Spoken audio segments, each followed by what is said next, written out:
காசாவிலே அடுத்து என்ன நடக்கப் போகிறது என்பது ஊகிக்க முடியாத ஒரு இக்கட்டான பலவீனமான ஒரு நிலையாக மாறியிருப்பதை நாம் அத்தனை பேரும் உணர முடிகிறது. ஜெருசலம் உள்ளிட்ட ஆக்கிரமிக்கப்பட்ட அனைத்து பகுதிகளில் இருந்துமே அவர்கள் வெளியேற்றப்பட வேண்டும் என்கிற கோரிக்கைகளையும் நேற்றைய தினம் இடம்பெற்ற அரபு இஸ்லாமிய நாடுகளுடைய OIC ஆர்கனைசேஷன் ஆஃப் இஸ்லாமிக் கான்ஃபரன்ஸினுடைய தீர்மானமாக இன்றைக்கு வெளியாகி இருப்பதை நம்ம பார்க்க முடியும்.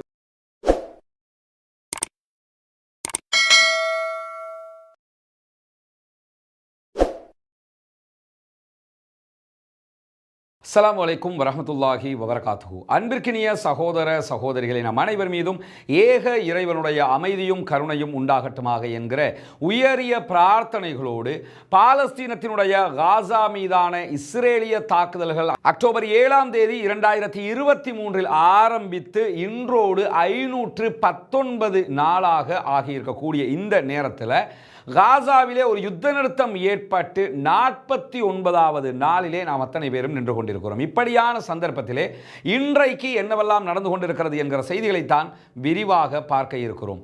குறிப்பாக காசாவுக்குள் சண்டை நிறுத்தம் ஏற்பட்டு 49 நாட்களாகி இருந்தாலும் இதிலே 40 நாட்கள் தான் அபிஷியலான யுத்த நிறுத்த நாட்களாக இருக்கிறது. மீதி உள்ள நாட்களை பொறுத்தவரை 2 நாட்கள் சந்தேகத்திற்கிடமான பரபரப்பான நாட்களாக முடிந்தாலும் ஒரு வாரம் அளவுக்குண்டான யுத்த நிறுத்தம் 2 தரப்பும் மேலதிகமாக இந்த ஒரு வாரங்களுக்குள் சண்டை பிடிப்பதில்லை என்று ஒப்புக்கொள்ளப்பட்ட நாட்களாக இருக்கிறது. அந்த நாட்களும் இன்றோடு முடிவடைந்து விட்டது. எனவே காசாவிலே அடுத்து என்ன நடக்கப் போகிறது என்பது ஊகிக்க முடியாத ஒரு இக்கட்டான பலவீனமான ஒரு நிலையாக மாறியிருப்பதை நாம் அத்தனை பேரும் உணர முடிகிறது. இந்த மாதிரியான நிலையில தான் தற்போது காசாவிலே ஒரு மிக முக்கிய எதிர்பார்ப்பு காணப்படுகிறது. அது என்ன எதிர்பார்ப்பு என்று சொன்னால், அனைவருடைய பார்வையும் எகிப்தினுடைய தலைநகர் கெய்ரோவை நோக்கியதாக இருக்கிறது. கெய்ரோவிலே நேற்றைய தினம் பாலஸ்தீன விடுதலை போராட்ட அமைப்பினுடைய முக்கியஸ்தர்கள், தலைவர்கள், தளபதிகள் தோஹா கத்தாரில் இருந்து வந்து இறங்கி இருக்கிறார்கள். சமாதான பேச்சுவார்த்தைகள் முன்னெடுப்பதற்கான முனைப்புகள் நடைபெற்று வருகிறது. தோஹா கத்தாருடைய அதிகாரிகளும் கெய்ரோவுக்கு வந்திருக்கக்கூடிய நேரத்தில் மீண்டும் ஒரு சமாதான உடன்படிக்கையை வெற்றி கொள்வோம், அதற்காக எதையும் இழப்பதற்கு நாங்கள் தயாராக இருக்கிறோம் என்கிறார் கத்தாருடைய பிரதமர். இந்த நிலையில் எகிப்தினுடைய அதிகாரிகளும் பேச்சுவார்த்தைக்கு தயாராக இருக்கிறார்கள். அமெரிக்காவினுடைய அதிகாரிகளும் பேச்சுவார்த்தைக்கு தயாராக இருக்கிறார்கள். இதற்கிடையில் இதுவரைக்கும் இஸ்ரேல் இது தொடர்பான எந்த விதமான முனைப்புகளையும் எடுத்ததாக காண முடியவில்லை. இந்த நேரத்தில் தான் சமாதானம் 2ஆம் கட்டத்திற்கு செல்ல வேண்டும் என்று இஸ்ரேலுடைய பணைய கைதிகளாக காசாவுக்குள்ள இருந்து தற்போது விடுதலையாகி இருக்கக்கூடியவர்களுடைய சங்கம் இன்றைக்கு கோரிக்கை விடுத்திருக்கிறது.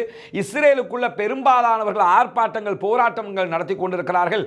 எக்காரணம் கொண்டு மீண்டும் ஒரு யுத்தம் ஆரம்பித்து விடக்கூடாது என்று. இந்த மாதிரியான நிலையில தான் தற்போது கெய்ரோவில் பேச்சுவார்த்தைகள் ஆரம்பிக்கப்படுமா இல்லையா, சமாதான உடன்படிக்கை 2ஆம் கட்டத்திற்கு நகருமா இல்லையா என்கிற ஒரு மிகப்பெரிய கேள்விக்குறி நம் முன்னால் இருக்கிறது. பொறுத்திருந்து பார்ப்போம். புனிதமிக்க ரமதானுடைய மாதத்திலே நல்ல செய்திகள் வர வேண்டும் என்று அல்லாஹ்விடத்திலே பிரார்த்தனை செய்வோம். சமாதானம் நீடிக்க வேண்டும், சமாதானம் அடுத்த கட்டத்திற்கு நகர வேண்டுமே தவிர மீண்டும் ஒரு சண்டையாக இது மாறிவிடக் கூடாது என்பதில் இறைவனிடத்தில் கையேந்த தவறிவிடாதீர்கள் சகோதரர்களே. இப்படியான ஒரு நேரத்தில் இன்றைய தினம் ரஃபா பார்டர், ஈஜிப்டுக்கும் காசாவுக்கும் இடையிலே இருக்கக்கூடிய ரஃபா பார்டர் பகுதிகளில் இஸ்ரேலிய ஆக்கிரமிப்பு இராணுவத்தினுடைய டேங்குகள் மூலமான தாக்குதல்கள் நடத்தப்பட்டிருக்கிறது. ரஃபா இஸ்ரேலிய ட்ரோன் தாக்குதல்களில் 2 பாலஸ்தீன அப்பாவிகள் கொல்லப்பட்டிருக்கிறார்கள், ஷஹீதாகி இருக்கிறார்கள். அதே நேரத்தில் இன்றைக்கு அவர்கள் நடத்திய மேலதிக தாக்குதல்களில் 9 பாலஸ்தீன அப்பாவிகள் படுகாயம் அடைந்திருக்கிறார்கள் என்கிற செய்திகளும் வெளியாகி இருக்கிறது. சமாதான உடன்படிக்கை காலம், எந்த விதமான யுத்தமும் இல்லாத காலத்தில் கூட பாலஸ்தீன மக்களில் 2 பேர் தற்போது உயிரிழந்திருக்கிறார்கள், ஷஹீதாகி இருக்கிறார்கள். 9 பேர் படுகாயங்களுக்கு உள்ளாகி இருக்கிறார்கள். இஸ்ரேலுடைய ஆளில்லா விமானங்களுடைய தாக்குதல்கள் அகோரத்தை எட்டி கொண்டிருக்கிறது. இதற்கு எந்த விதமான கருத்துக்களையும் இஸ்ரேல் தெரிவிக்காமல் தொடர்ந்து தாக்குதல்களை நடத்தி பாலஸ்தீன மக்களை, காசாவினுடைய மக்களை அச்சுறுத்தலுக்கு உள்ளாக்கி கொண்டே இருக்கக்கூடிய நேரத்தில் தான் நமக்கெல்லாம் தெரியும், ஏற்கனவே காசாவுக்கு ஆதரவாக அரபு நாடுகளுடைய கூட்டமைப்பு அரப் லீக் எகிப்தினுடைய தலைநகர் கெய்ரோவில் கடந்த 4ஆம் தேதி ஒன்று திரண்டது மட்டுமல்லாமல் அதிலே திரண்டிருந்த 27 நாடுகள் ஒன்றிணைந்து மொத்தமான ஒரு அறிக்கை வெளியிட்டிருந்தார்கள். அரபு இஸ்லாமிய திட்டம் என்று அதற்கு பேர்.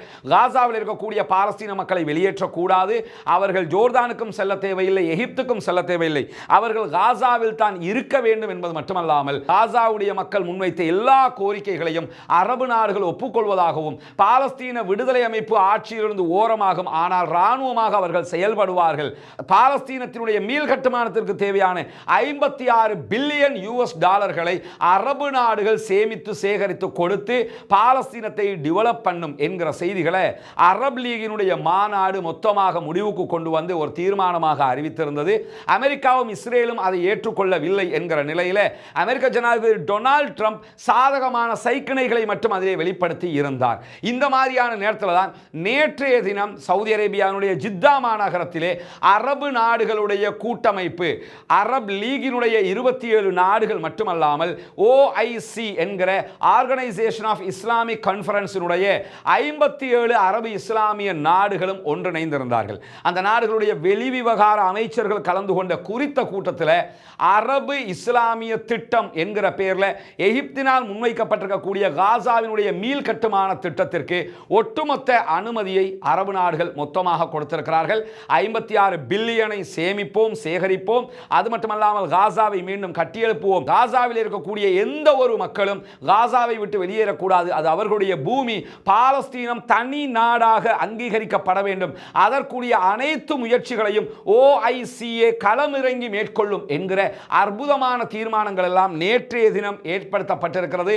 மனிதாபிமான உதவிகள் காசாவுக்குள் உடனடியாக அனுமதிக்கப்பட வேண்டும், காசாவினுடைய எல்லைகளில் இருந்து இஸ்ரேலிய ஆக்கிரமிப்பு ராணுவம் உடனடியாக வெளியேற வேண்டும், ஜெருசலம் உள்ளிட்ட ஆக்கிரமிக்கப்பட்ட அனைத்து பகுதிகளில் இருந்துமே அவர்கள் வெளியேற்றப்பட வேண்டும் என்கிற கோரிக்கைகளையும் நேற்றைய தினம் இடம்பெற்ற அரபு இஸ்லாமிய நாடுகளுடைய OIC ஆர்கனைசேஷன் ஆஃப் இஸ்லாமிக் கான்ஃபரன்ஸினுடைய தீர்மானமாக இன்றைக்கு வெளியாகி இருப்பதை நம்ம பார்க்க முடியும். உண்மையிலேயே அரபு நாடுகளுடைய இந்த அப்ரோச்ங்கிறது ரொம்ப அருமையானதாக இருக்கிறது. குறிப்பாக ஈஜிப்டினுடைய நிலைப்பாடுகள் ரொம்ப சூப்பராகவே இருக்கக்கூடிய நேரத்தில் அரபு இஸ்லாமிய நாடுகளுடைய இந்த நிலைப்பாடுகளை பாலஸ்தீன விடுதலை அமைப்பும் பாலஸ்தீன மக்களும் அங்கீகரிக்கிறார்கள், ஆதரிக்கிறார்கள் என்கிற செய்திகளும் இன்றைக்கு வெளியாகி இருக்கிறது. அதே நேரத்தில் அரபு இஸ்லாமிய நாடுகளுடைய OIC-னுடைய ஒட்டுமொத்த தீர்மானத்தை நாங்கள் ஆதரிக்கிறோம் என்று சொல்லி இன்றைக்கு மீண்டும் காசா தொடர்பான மறுசீரமைப்பு திட்டம் தொடர்பான அறிவித்தலை வெளியிட்டிருக்கக்கூடிய பிரான்ஸ், ஜெர்மன், இத்தாலி, பிரிட்டன் ஆகிய ஐரோப்பிய நாடுகள் ஒட்டுமொத்தமாக அங்கீகாரத்தை வழங்கி இருக்கிறார்கள். ஐரோப்பிய நாடுகளுடைய அங்கீகாரம் அரபு நாடுகளுக்கு கிடைத்திருக்கிறது. காசாவை மீள்கட்டுமானம் செய்ய வேண்டும் தவிர அங்கிருக்கக்கூடிய ஒரு நபர் கூட காசாவை விட்டு வெளியேற்றப்படக்கூடாது என்று அரபு நாடுகள் சொன்னதை ஐரோப்பிய நாடுகளும் ஒப்புக்கொண்டிருக்கிறது. ஆல்ரெடி சீனாவும் அதை ஆதரித்திருக்கிறது, ஆல்ரெடி ரஷ்யாவும் அதை ஆதரித்திருக்கிற போது உலகத்திலேயே ஒரு பக்கமாக அனைத்து நாடுகளும், ஒரே பக்கமாக அமெரிக்காவும் இஸ்ரேலும் என்று இரண்டு பக்கங்கள் தான் இதிலே இருக்கிறது. அமெரிக்காவும் இஸ்ரேலும் காசாவில் இருக்கக்கூடிய மக்கள் வெளியேற்றப்பட வேண்டும், காசாவை நாங்கள் ஒரு டூரிஸ்ட் பிளேஸாக மாற்றுவோம் என்று சொல்லிக் கொண்டிருக்கக்கூடிய நேரத்தில் அதை ஏற்றுக்கொள்ள முடியாது என்று சொல்லி ரஷ்யா, சீனா உள்ளிட்ட நாடுகள் மட்டுமல்லாமல் அமெரிக்காவோடு தோளுக்கு தோள் நின்ற பிரான்ஸ், ஜெர்மன், அதே போன்று இத்தாலியாக இருக்கலாம், பிரித்தானியாவாக இருக்கலாம், அனைத்து நாடுகளும் அரபு நாடுகள் பக்கம் வந்திருக்கின்றன. உண்மையிலேயே மகிழ்ச்சிக்குரிய, வரவேற்புக்குரிய ஒரு செயல்பாடாக இந்த செயல்பாடுகள் மாறியிருப்பது மட்டுமல்லாமல் காசாவை புனர்நிர்மாணம் செய்வதற்கு தேவைப்பட்ட 56 பில்லியன் US டாலர்கள் பகுதிகளை ஐரோப்பிய நாடுகளும் அரபு நாடுகளோடு பகிர்ந்து கொள்ளும், காசாவுக்காக வழங்கும் என்கிற செய்திகளும் இன்றைக்கு வெளியிடப்பட்டிருக்கிறது. மாஷா அல்லாஹ், அல்ஹம்துலில்லாஹ். ரமதானுடைய காலத்திலே மிக மகிழ்ச்சியான ஒரு செய்தியாக இந்த செய்திகள் வந்து கொண்டிருக்கக்கூடிய நேரத்தில் கொலம்பியாவினுடைய பல்கலைக்கழகத்திற்கு இதுவரைக்கும் அமெரிக்காவினுடைய மத்திய அரசாங்கம் வழங்கி வந்த 400 மில்லியன் US டாலர்கள் வருடாந்த நிதியை இடைநிறுத்துவதாக இன்றைக்கு டொனால்ட் ட்ரம்ப் அறிவித்திருக்கிறார். எதற்காக கொலம்பியாவினுடைய யூனிவர்சிட்டிக்கான நிதி அவர் நிறுத்தணும், அதுக்கும் காசாவுக்கு என்ன சம்பந்தம்னு நம்ம யோசிச்சோம்னா, அமெரிக்காவில் பாலஸ்தீனத்திற்கு ஆதரவாக நடைபெற்று வருகிற மாணவர் ஆர்ப்பாட்டங்கள் அனைத்துக்குமே அடிப்படையாக இருப்பது கொலம்பியா யூனிவர்சிட்டி. கொலம்பியா யூனிவர்சிட்டியினுடைய ஒரு கட்டிடத்திற்கு தான் மிக தெளிவாக அவங்க என்ன செஞ்சாங்கன்னா, போராட்டக்காரர்கள் அத்தனை பேரும் ஹிந்து பில்டிங் என்று சொல்லி பேரே வச்சிருந்தாங்க. காசாவில் கொல்லப்பட்ட சிறுமி ஹிந்துடைய பெயரை பயன்படுத்தி அந்த பெயரெல்லாம் முன்வைக்கப்பட்டிருந்தது. கொலம்பியா பல்கலைக்கழகத்தில் கல்வி கற்று வந்த வெளிநாட்டு மாணவர்கள் 4 பேருடைய விசாக்களை ரத்து செய்திருக்கிறது அமெரிக்காவினுடைய டொனால்ட் ட்ரம்பினுடைய அரசாங்கம் என்கிற நிலையில தான் இதற்கு பிறகு இந்த ஆண்டுக்கான பகுதியான கொலம்பியா பல்கலைக்கழகத்திற்கான 400 மில்லியன் அமெரிக்க டாலர்களை இடைநிறுத்துவதாக அறிவித்திருக்கிறார்கள். இது ஒரு நியாயமற்றது என்று அமெரிக்காவில் இருக்கக்கூடிய பல மனித உரிமைகள் அமைப்புகள் பேசினாலும் டொனால்ட் ட்ரம்ப் செய்கிற வேலையெல்லாம் நம்ம பார்த்தோம்னா ஒற்றை பகுதியான வேலையாக நமக்கு தெரியும். காசாவுக்கு ஆதரவாக யார் நின்றாலும் அவர்களுடைய பொருளாதாரத்தை முடக்கம் செய்வார். அவர்களை சாப்பிட வழியில்லாதவர்களாக ஆக்கினால் அடிபணிந்து வந்து விடுவார்கள் என்று நினைக்கிறார். அந்த அடிப்படையில் கொலம்பியா யூனிவர்சிட்டிக்கான இந்த தடையையும் அவர் கொண்டு வந்திருப்பது மட்டுமல்லாமல், காசாவை நம்ம எடுத்துக்கிட்டோம்னா இஸ்ரேல் என்ன பண்றாங்க, 6 நாட்களாக உணவுகள் இல்லாமல் காசாவினுடைய அப்பாவிகள் உண்ண வழி இல்லாமல் இருக்கிறார்கள், குடிப்பதற்கு தண்ணீர் இல்லாமல் இருக்கிறார்கள், எடுப்பதற்கு மருந்துகள் இல்லாமல் இருக்கிறார்கள். 6 நாட்களாக இந்த தடைகள் காசாவுக்குள் இருக்கக்கூடிய நேரத்தில் தான் தற்போது கொலம்பியா யூனிவர்சிட்டிக்கான தடையை அமெரிக்க ஜனாதிபதி டொனால்ட் ட்ரம்ப் கொண்டு வந்திருக்கிறார். மொத்தத்தில் என்னன்னா, நாங்க சொல்றதை கேட்கலனா உங்களுக்கு சாப்பிடுறதுக்கு உணவு கிடைக்காது, குடிப்பதற்கு தண்ணீர் கிடைக்காது, எடுப்பதற்கு மருந்துகள் கிடைக்காது என்பதில் உறுதியாக இருக்கிறது அமெரிக்கா. என்ன முயற்சி அவங்க பண்ணினாலும் பாலஸ்தீன மக்களுடைய மன உறுதி, ஈமானிய உறுதிக்கு முன்பதாக இதுவெல்லாம் துச்சமென தீர்ந்து போய்விடும் என்பதையும் நாம் இந்த இடத்திலே அவதானிக்க முடிகிறது. இந்த மாதிரியான நேரத்தில் தான் மீண்டும் களத்திற்கு வந்திருக்கிறது ஏமனுடைய ஹூதிகளுடைய படைப்பிரிவு. கொஞ்ச நாட்களாக ஹூதிகள் பற்றிய எந்த செய்தியுமே இல்லாமல் இருந்ததை நம்ம பார்த்துருப்போம். அவங்க எந்த விதமான கருத்துக்களையும் வெளியிடாமல் அவங்க உண்டு, அவங்களுடைய பாடு உண்டுன்னு போய்கிட்டு இருந்தாங்க.